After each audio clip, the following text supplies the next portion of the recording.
I just passed 3 times, 3 bombs. One time I got shot in my leg. One time I've been kidnapped. Still I just say, I'm lucky. Confront with the people, they can talk about their story now.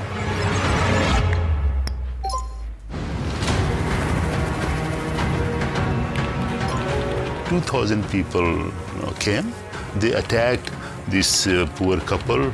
They beat them up, and then they were burnt alive in the furnace, where they make bricks.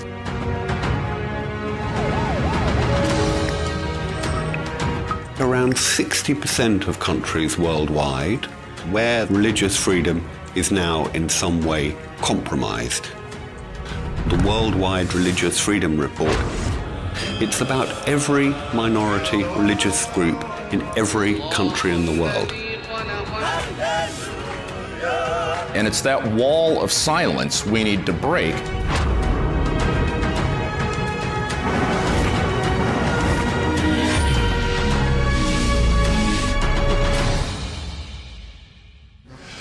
Desde Ayuda a la Iglesia Necesitada consideramos que es importantísimo dar a conocer todas las violaciones que se producen a la libertad religiosa.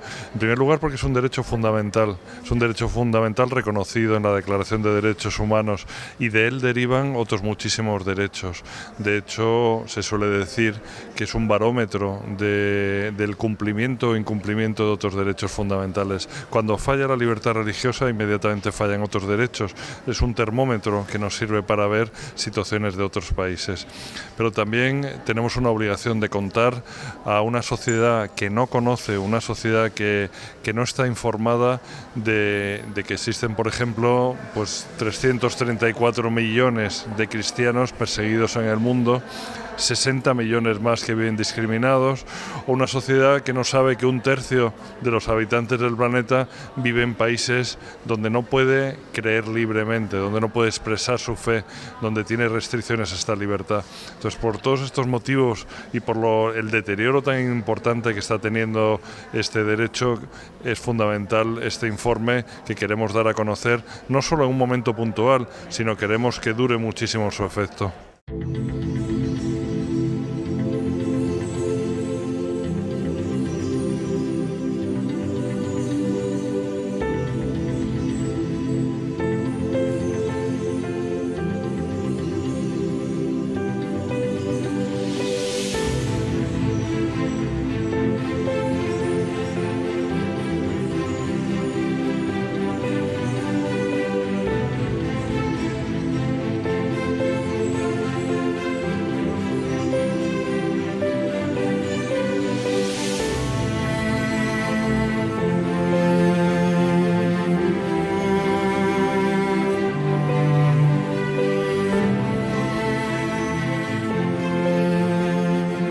Ayuda a la Iglesia Necesitada es una fundación, como saben muy bien, de la Santa Sede. Yo recuerdo de mis años jóvenes que admiraba, después de la Segunda Guerra Mundial, al padre Tocino, Cochón, que era un padre prepostratense, si no recuerdo mal, con su hábito blanco, el tocinito que iba recogiendo, para llevar a la gente que había sufrido por la Segunda Guerra Mundial y que no tenían medios. Y poco a poco eso fue ayudando después a construir sus iglesias y a atenderlos en tantas cosas. Toda esa asociación la ha asumido la Santa Sede y trabaja en distintos campos, pero sobre todo en ayudar a los cristianos en los diversos lugares del mundo.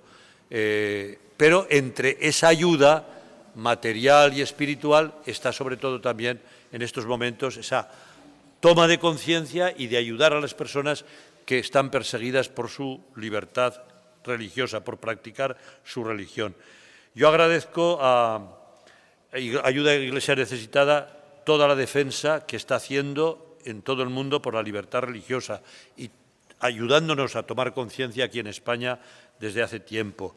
A don Javier Méndez, hace tiempo que nos conocemos, hemos colaborado en una fundación de la Conferencia Episcopal durante muchos años, siendo yo obispo de la Conferencia Episcopal y sobre todo también trabajando en Manos Unidas. De las dos cosas nos juntábamos en ese fondo de nueva evangelización que trabaja también por ayudar a las iglesias más pobres del mundo desde la Iglesia española, desde la Conferencia Episcopal, aunque tenemos, como digo siempre, dos manos. La Conferencia Episcopal tiene dos manos, una que es Cáritas y otra que es Manos Unidas para ayudar a los pobres, pero la Iglesia tiene muchas más asociaciones, muchos más brazos, parece como las diosas del Oriente, que tienen muchas manos para ayudar, acariciar a tanta gente. El cristianismo, ellos nos lo dirán, es la religión más perseguida en todo el mundo. En el siglo XX hemos tenido más mártires que en los 19 siglos precedentes, en la Iglesia Católica. Más de 300 millones de cristianos sufren persecución a causa de su fe y se dice que un cristiano es asesinado cada 5 minutos. Un cristiano cada 5 minutos. Una prueba de ello es la situación que se vive en Siria y en tantos países de Oriente Medio. Por eso es para mí un honor y una gran alegría poder contar hoy aquí en Barcelona con la presencia de mi hermano en el episcopado, Monseñor Jean Abdo Arbac, no sé si pronuncio bien, Abash, bueno, Monseñor Jean Abdo Arbash, arzobispo de Homs. Muchas gracias por su presencia y seguro que usted, con su testimonio, podrá ayudarnos a tomar más conciencia de toda esta situación. Agradezco, repito, también a la Iglesia Necesitada todo su trabajo que hace en esa línea y en todos los demás campos, aquí en España. Muchísimas gracias. Agradezco también la presencia de las autoridades, tanto políticas, civiles y religiosas, que nos acompañan. Quiero destacar de manera especial al director de Asuntos Religiosos de nuestro Gobierno, que está siempre muy presente y muy abierto. Usted es de los que no ha cerrado en el año de la misericordia las puertas, las deja abiertas y sigue estando muy atento a todo y que entre todo. Muchísimas gracias y usted informe, como es debido, a la sociedad catalana y sobre todo a nuestro Gobierno de todo esto, que es su papel también. Y a todos vosotros os agradezco vuestra presencia y, cómo no, destacar sobre todo ese agradecimiento al Ilustre Colegio de Abogados de Barcelona por su interés y por prestarnos este sitio para hacer esta información a través de los medios de comunicación y a la ciudadanía de Barcelona y de Cataluña.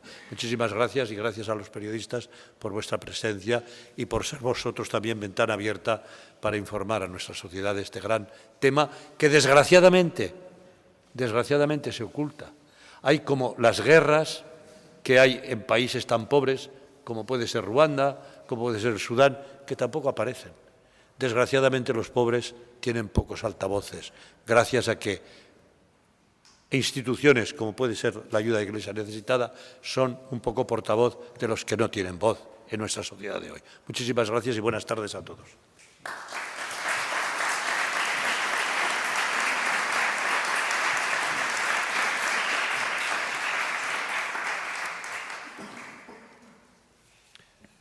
Buenas tardes. Muchísimas gracias, Monseñor Omella, por acogernos en su diócesis. Muchísimas gracias al Colegio de Abogados por permitirnos estar aquí y a todos ustedes por estar escuchándonos, lo que demuestra el interés que suscita el tema. Cada 2 años, Ayuda a la Iglesia Necesitada, Fundación Pontificia, elabora un informe, el único que hace una institución católica en el mundo, donde se analiza desde todos los credos, desde todas las religiones, se analiza la situación en prácticamente todos los países del mundo. Cubrimos un análisis, se hace un análisis de 196 países del mundo. Es un trabajo, se hace cada 2 años porque es un trabajo muy intenso, es un trabajo que lleva un comité editorial formado por personas expertas de nuestras oficinas en más de 6 países y este año por primera vez se va a publicar en 7 idiomas diferentes y se va a editar en 23 países. Por tanto, tiene una repercusión importante. Existen otros trabajos que analizan la libertad religiosa en el mundo. Existe el famoso informe que hace todos los años el Congreso de Estados Unidos.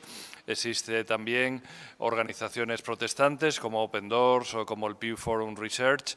Son instituciones que hacen análisis y que constatamos que prácticamente concluimos cada vez que se publican sacamos conclusiones parecidísimas, por no decir prácticamente idénticas.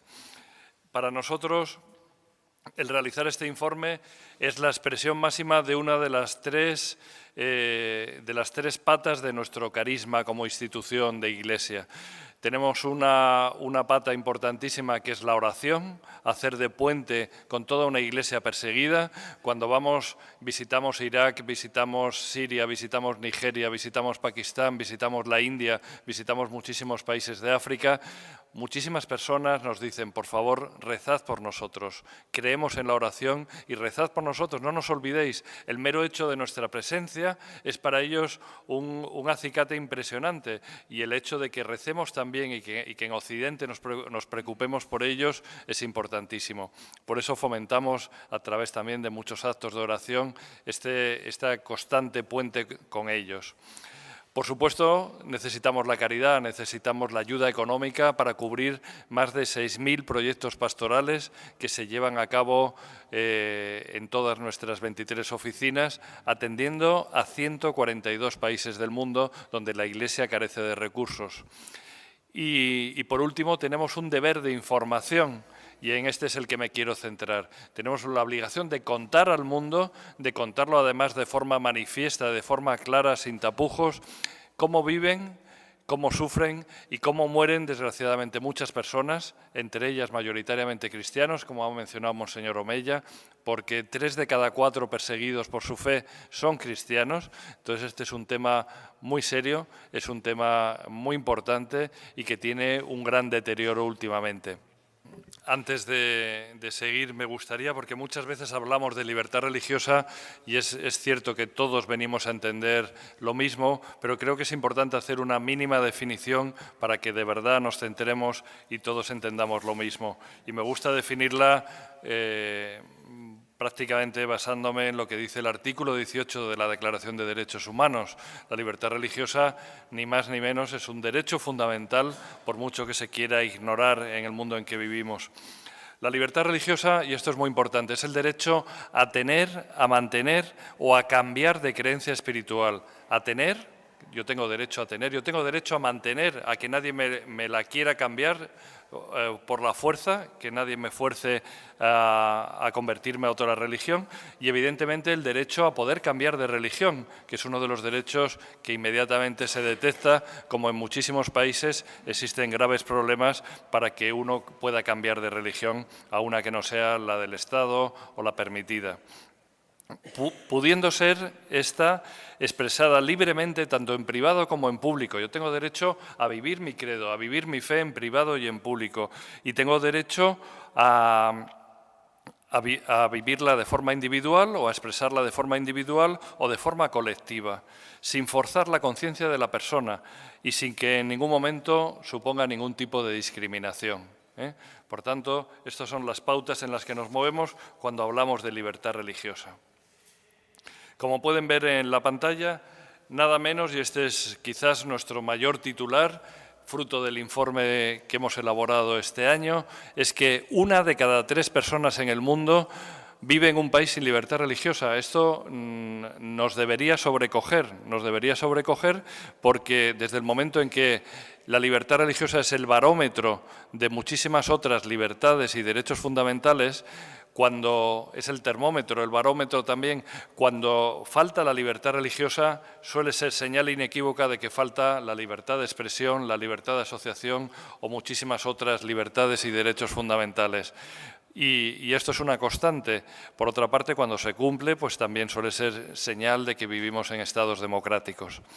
1 de cada 3 personas en el mundo viven en países donde o bien se viola de forma grave o de forma importante la libertad religiosa.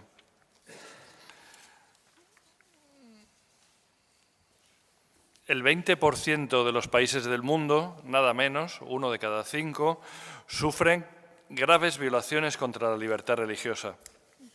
Esto lo pueden ver en el mapa que viene en el boletín que les adjuntábamos. En el mapa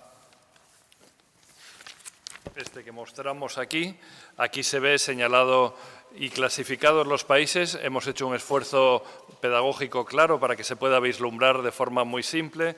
Vemos cómo existen países en naranja donde clasificamos como países de discriminación religiosa y otros muchos claramente con el color rojo de gran atención porque son países de clara persecución religiosa. Y este esfuerzo se ha hecho porque creemos que merece la pena simplificar. Es verdad que hay países, a lo mejor, en que tienen episodios que alguno puede considerar que también podrían incluirse, pero esto se ha hecho bajo unos criterios lo más objetivos posibles. En base a 25 criterios diferentes se ha analizado uno a uno y se ha visto cómo los países incumplen y se clasifican como en un primer grado de discriminación y si no de persecución.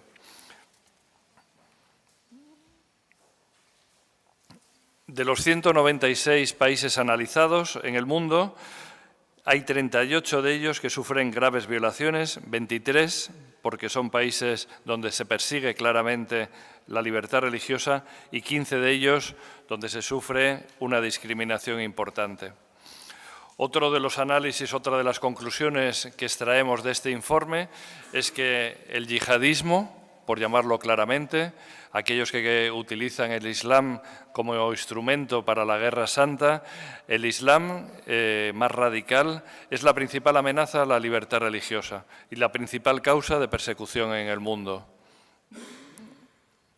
De hecho, 1 de cada 5 países en el mundo ha sufrido en los últimos 2 años ataques del Islam radical. 1 de cada 5. Parece que nosotros, viviendo en Europa, lo único que nos damos cuenta es cuando ocurren en Francia, en Bruselas, porque nos toca un poco más cercano a nosotros. Pero 1 de cada 5 países del mundo ha sufrido ataques violentos de grupos terroristas o del Islam más radical. 1 de cada 6 cristianos en el mundo sufre persecución. Y las cifras totales de cristianos que viven en países de persecución son nada menos que 334 millones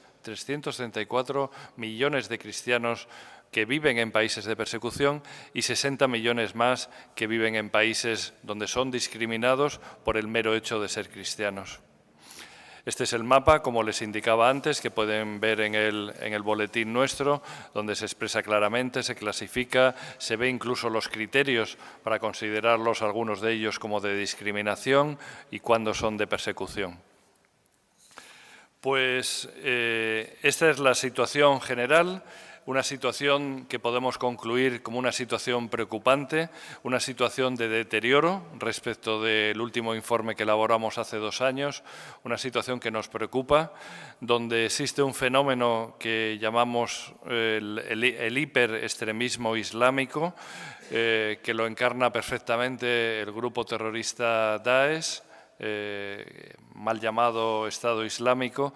Pues este grupo encarna perfectamente lo que es esta yihad llevada a cabo, donde observamos que muchísimos grupos terroristas de otros países se están incluso afiliando, colaborando, coordinándose con ellos, de tal manera que este grupo no necesita necesariamente un tablero de juego, como lo es ahora mismo Siria o Irak, ahora nos hablarán de Siria, sino que simplemente son piezas de un ajedrez que irán trasladando a distintos países del mundo. Y ya hemos sufrido zarpazos suficientemente importantes, pero desgraciadamente mucho me temo que sufriremos más al estilo de lo que ha hecho Al-Qaeda durante muchos años en países occidentes, sembrando el pánico, el terror y sembrando todo lo malo. Nosotros me gustaría no quedarnos solo con unas conclusiones apocalípticas o unas conclusiones negativas. Como cristianos que somos, creemos firmemente en que Jesucristo triunfará al final de los tiempos. Creemos, y porque Él mismo nos lo ha dicho en el Evangelio y en muchos sitios, que seremos perseguidos hasta el final de los tiempos. Son muchísimos los textos del Evangelio que nos hablan de la persecución. La historia de la Iglesia está llena de mártires. En la diócesis de Monseñor Agba tiene causas preparándose y documentándose de muchísimos mártires. Son mártires del siglo XXI, mártires que no conocemos, de los cuales desconocemos, porque muchas veces o no tenemos o no queremos tener acceso a una información, pero si un 20% de los países sufren este tipo de ataques, pues algo está ocurriendo cuando no nos enteramos de ello. Con objeto de que no nos enteremos, pero con la mirada puesta en la esperanza también de que el bien triunfará, pues es el mensaje que les quiero transmitir y sin más añadir le paso la palabra a Monseñor Jan.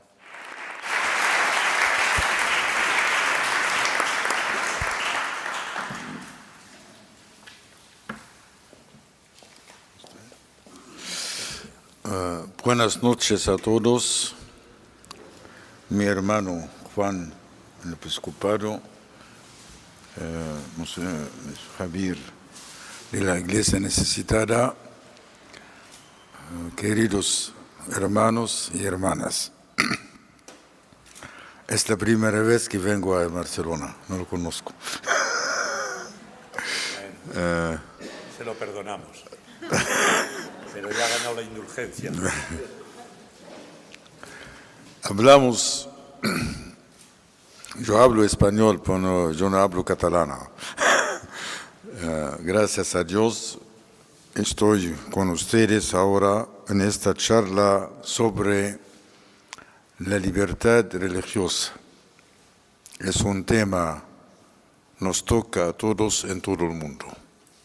No solamente en Medio Oriente, pero en Europa también, en América Latina también.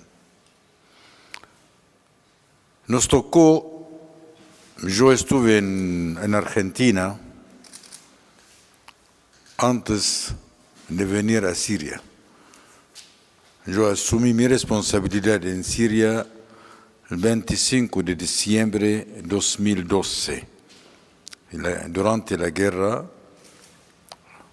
con un orden del Papa Benedicto XVI, yo dejé Argentina y vení a Siria, a mi diócesis más castigada antes, ahora Alepo, de Homs y Hama y Al-Qalamun. Cuando yo entré el primer día a mi pueblo, Yabrud, estaba bajo la ocupación. Y yo celebré la misa de la Navidad al día siguiente. Yo fui a Homs. También no pude entrar a mi arzobispado y mi catedral. Estaba en la ocupación.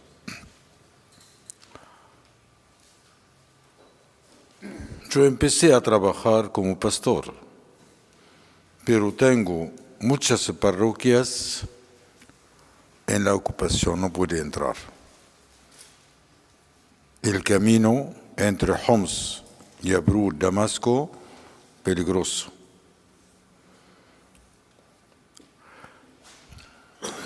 En 2013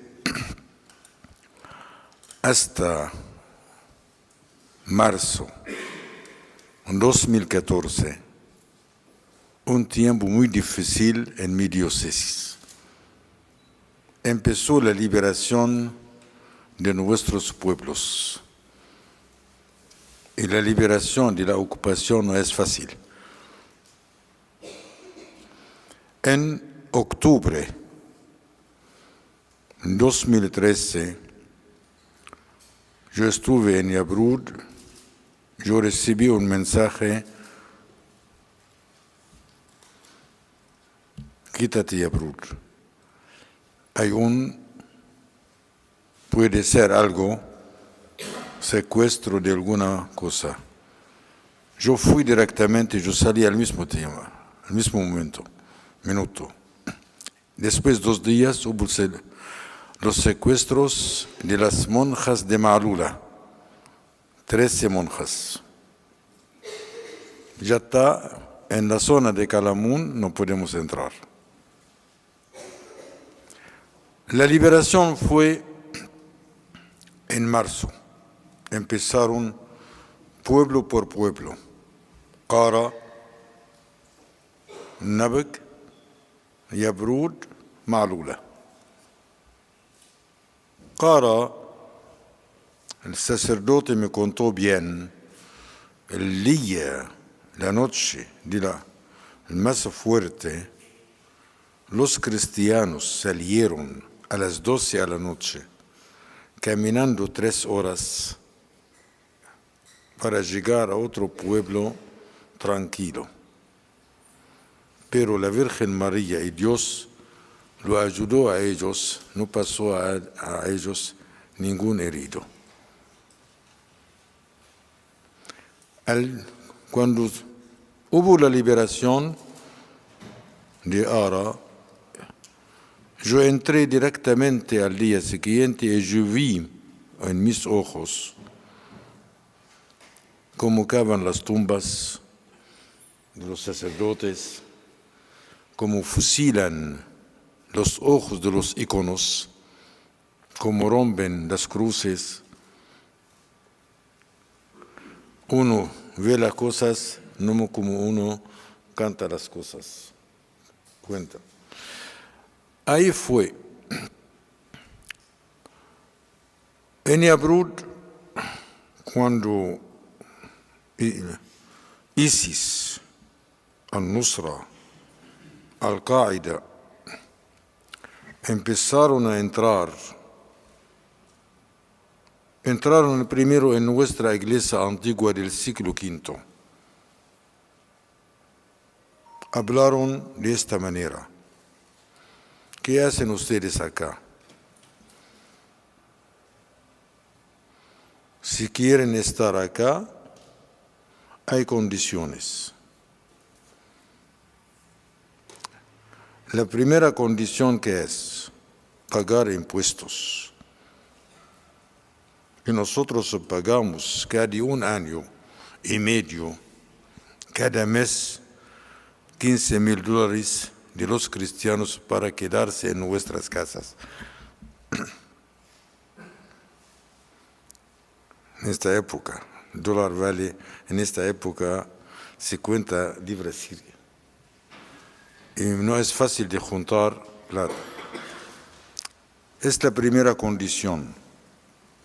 La segunda, convertir al Islam. La tercera, el martirio. No hay otra forma. Hay otras condiciones, son 10, pero ya está, cuando los cristianos no tienen salida, empezaron a salir, quedó solamente 19 personas de 4,000. ¿Dónde está la libertad?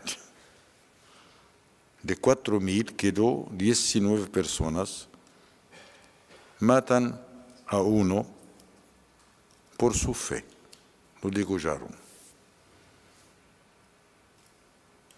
Cuando yo entré después de la liberación y yo vi también las cosas, como rompen las cruces, los íconos, todo a la tierra, no es fácil de ver las cosas, a pesar de los robos, de todas estas cosas. Pero yo quiero decir, nuestra fe es grande. Donde hay fe, no tenemos miedo. Y podemos seguir claramente las cosas. En Homs, el centro de Homs, de la ciudad, pleno de iglesias. En la mayoría de las iglesias está en Homs, en el centro. También la ocupación está. Antes de la liberación de Homs, en mayo, mataron al padre France, un sacerdote jesuita holandés. ¿Cómo lo mataron? Lo ataron en la silla y lo fusilaron. En la silla, a las 8 de la mañana. Después, para que los rebeldes salen del centro de Homs, ¿qué pidieron de nosotros? Que hicimos la negociación para salir de Homs. Pidieron garantía de mandar con ellos nuestros sacerdotes para llegar a su fin. Aceptamos. Yo mandé 2 sacerdotes de mi iglesia para acompañarlos. No es fácil. Vuelven, no vuelven los sacerdotes. Empezamos a pensar que, papá, gracias a Dios volvieron. Cuando entramos, también lo vimos lo que vimos. Entonces, no hay libertad en Medio Oriente, no solamente en Siria. En Irak pasa lo mismo. Se arruinan, se destruyen toda la cultura cristiana. Siria es una cuna de cristianismo. Nuestra catedral en Yabrud del primer siglo.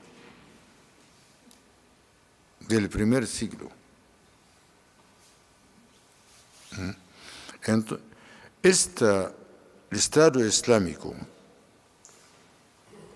hoy, no solamente en Siria ni en Irak, está en todo el mundo. Soy seguro, está en todo el mundo. Por eso necesita de pensar bien por el futuro.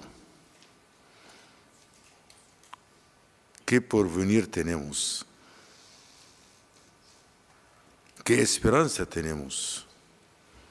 ¿Qué podemos hacer juntos, occidentales, orientales, en la Iglesia total? Hay preguntas muy importantes hoy. La segunda, la migración. Hablan de los refugiados. Yo pregunto, en la estadística que hicieron en Europa, en cada 5 refugiados, un sirio. ¿Quién los otros refugiados? ¿De dónde vienen? La emigración de los cristianos de Medio Oriente nos afecta a nosotros muchos. Nosotros no queremos de ninguna manera que los cristianos van de Medio Oriente. Tenemos templos destruidos, sí. Podemos reconstruirla. Y empezamos a construir, restaurar. Y la gente empezaron a volver a sus pueblos, gracias a Dios. Pero, si un templo, el Monseñor sabe bien, sin comunidad sirve, sin alma, no sirve. Si tenemos templos, no tenemos comunidad, es otra herida y otro bombardeo para nosotros.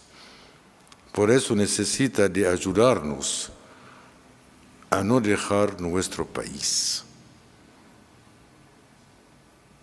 Es muy importante este tema.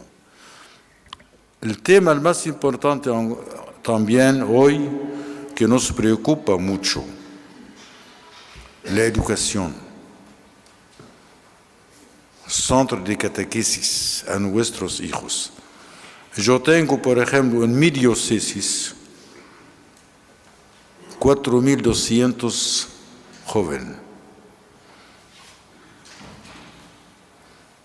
Hay 2 millones de niños sin colegios. Andan descalzados en Alepo, en otras ciudades, en Líbano. Los padres explotan a ellos.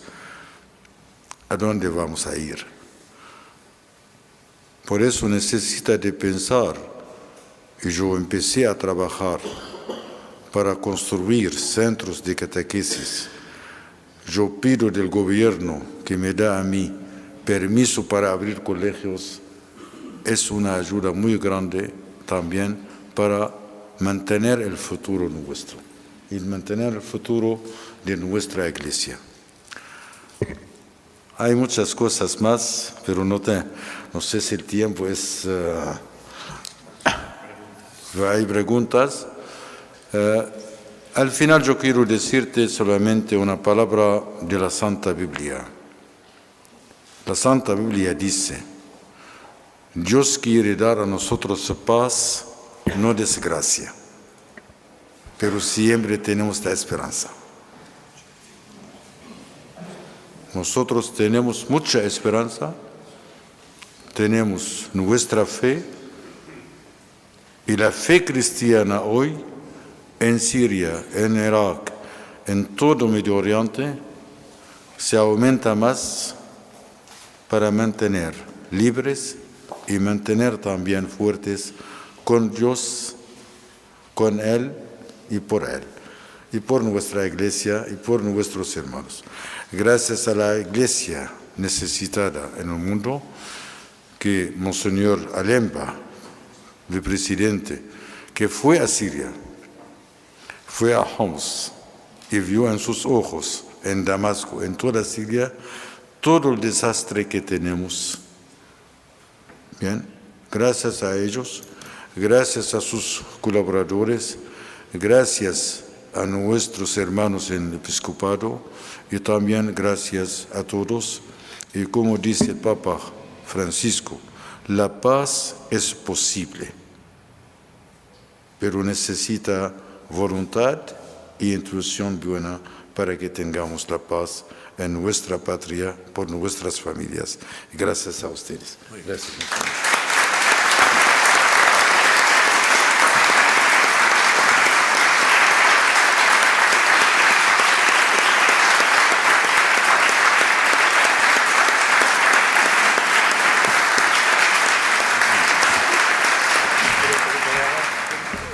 Tenemos ahora la posibilidad de un pequeño coloquio, tenemos 15 minutos. Lo que sí que les pido es que, por favor, que no hagan discursos propios las personas que quieran intervenir, sino que hagan una pregunta muy concreta y digan a quién se la quieren hacer de los miembros de la mesa. Una pregunta muy concreta para añadir, no se trata de expresar la opinión de cada uno. Adelante.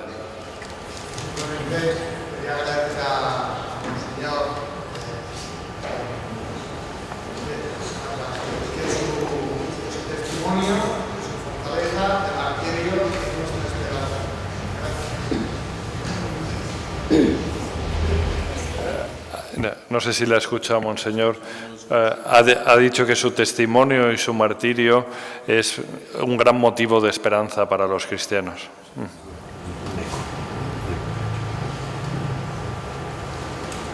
Monseñor Abbas, el Papa Francisco sí que ha hecho un llamamiento en varias ocasiones sobre la paz en Oriente Medio. ¿Es suficiente este llamamiento? ¿Qué pediría usted a la comunidad internacional frente al drama de Siria?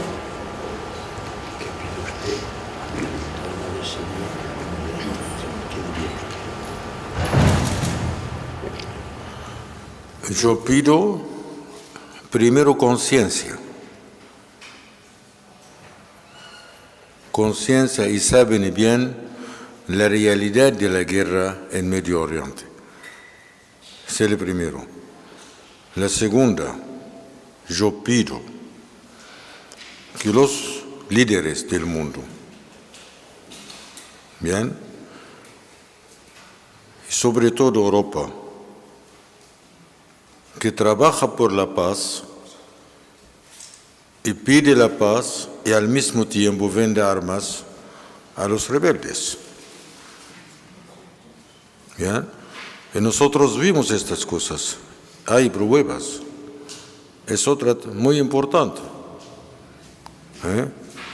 Y al final yo pido una voluntad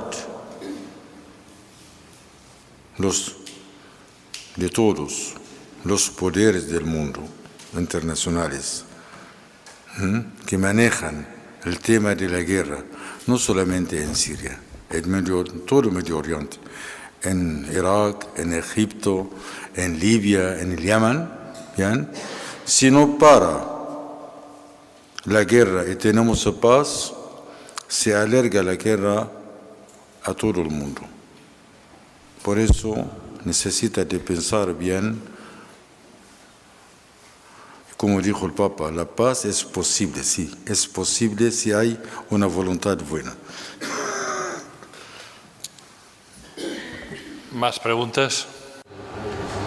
Ella quería preguntar si desde el Obispado de Barcelona se piensa, por ejemplo, hacer charlas como esta en los colegios religiosos.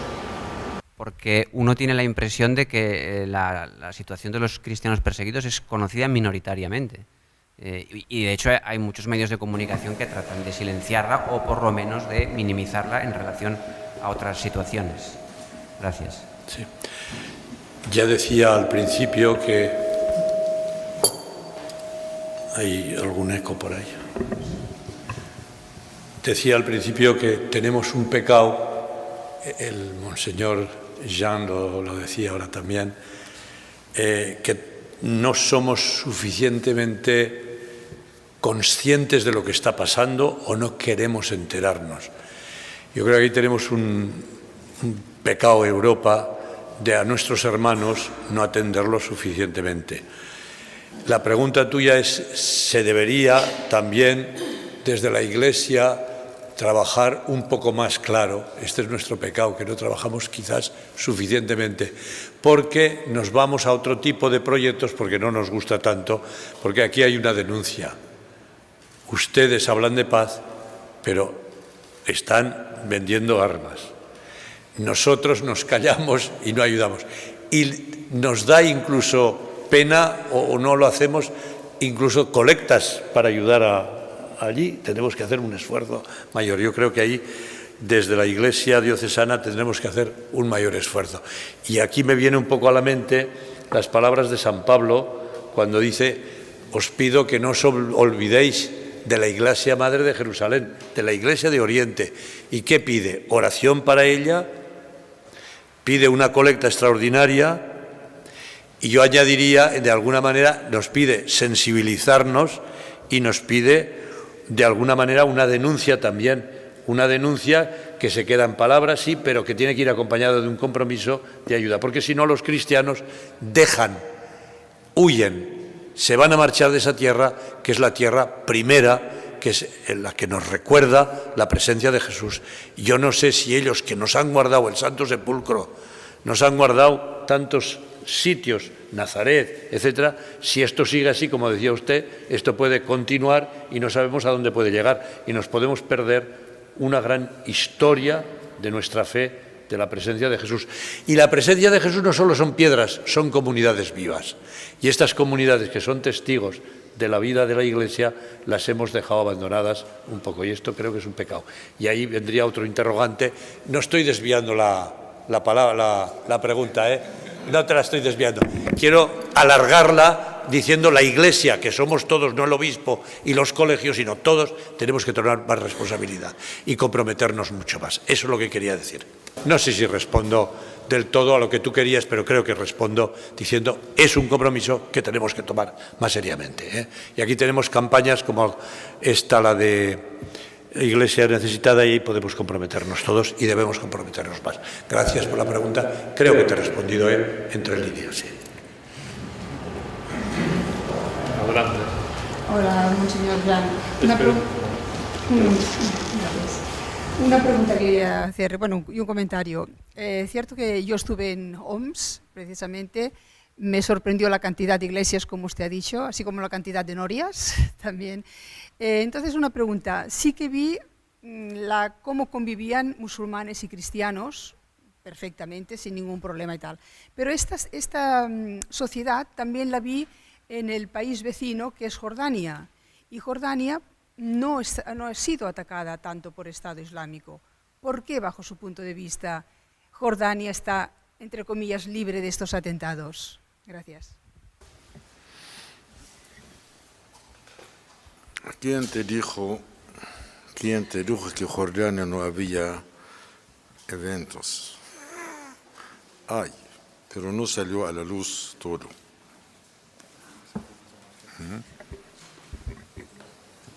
Todo Medio Oriente está ahora en peligro total, pero cuando llega la hora de Jordania, otra cosa.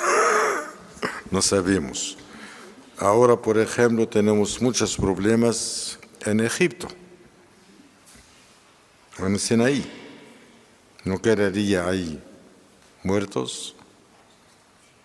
¿Bien? Si empezó en Siria esta guerra de 2011 con manifestantes por la democracia, ¿bien? Y terminó así. Pero hoy en Siria no es una guerra civil como dicen, civil, sirios con sirios, no. Es una guerra internacional.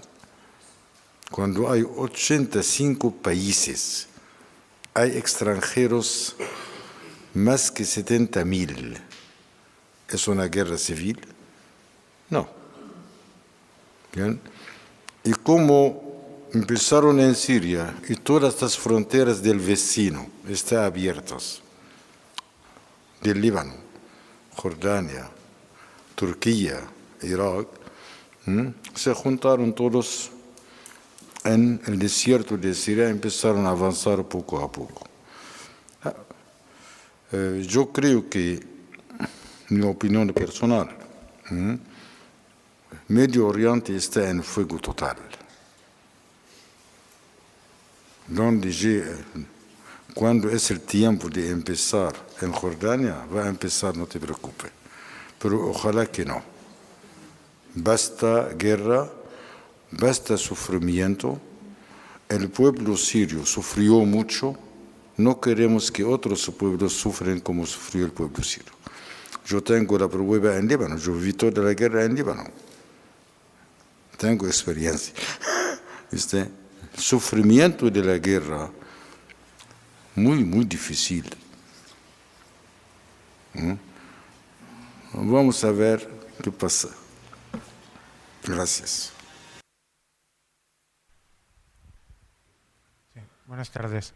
Quería preguntarle a Monseñor sobre la visión que tiene el pueblo siriano, la gente de Siria, sobre la respuesta que hemos dado aquí en Europa a los refugiados. Si hemos sido generosos, si nos ven como que no, desde Europa no hemos hecho todo lo que teníamos que hacer, si esto crea también una división o una herida entre el pueblo siriano y lo que hemos hecho los europeos. ¿Qué visión tienen desde allí a la respuesta que hemos dado desde aquí? Los refugiados que vinieron a Europa, gracias a ustedes, para recibirlos bien, ¿ya? Los acogidos bien, como nosotros tenemos la noticia.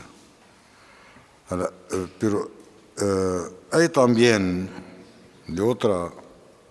hay muchos refugiados que pidieron de venir a Europa o a otros países en Norteamérica, como Australia, Canadá.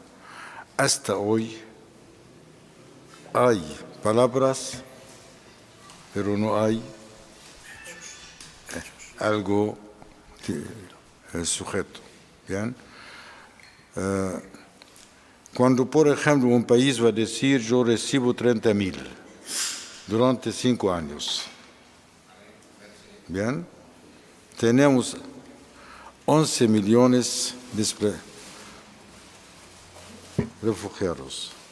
En Líbano hay 1.200.000. En Jordania, en Turquía. Pero hoy, como no hay de los países que reciben refugiados, ¿qué hacen? Hay tráfico de humanos. Vienen a Turquía, de Turquía vienen a Europa como tráfico. Esto es lo que pasa ahora con los refugiados en Atenas, en Grecia, en esos lugares, y sufren mucho. Pero que viene un avión y baja en el aeropuerto, lo reciben bien, otra cosa. Ahí la diferencia entre dos. Una última pregunta, por favor, si alguien quiere. Quería primero agradecerle su presencia aquí y preguntarle cómo se reconstruye la convivencia en las ciudades liberadas entre las comunidades de las distintas religiones después de la herida de la guerra, que me parece que es uno de los grandes retos que quizá no es global en sí ahora, pero lo será en los próximos años. Donde no hay ocupación, ¿bien? De Daesh ni de Nusra, la convivencia entre musulmanes y cristianos es la misma como antes de la guerra. Igual. Yo, por ejemplo, la mayoría que trabajan conmigo en mi catedral son musulmanes.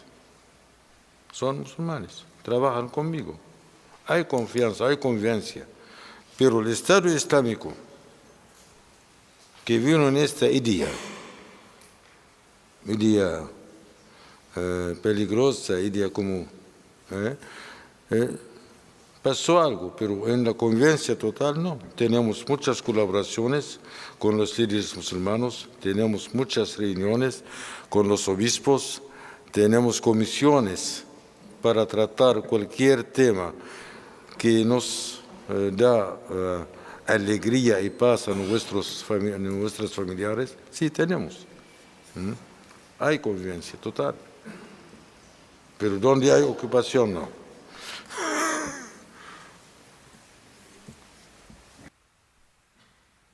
Bueno, pues muchísimas gracias por sus palabras y su testimonio impresionante.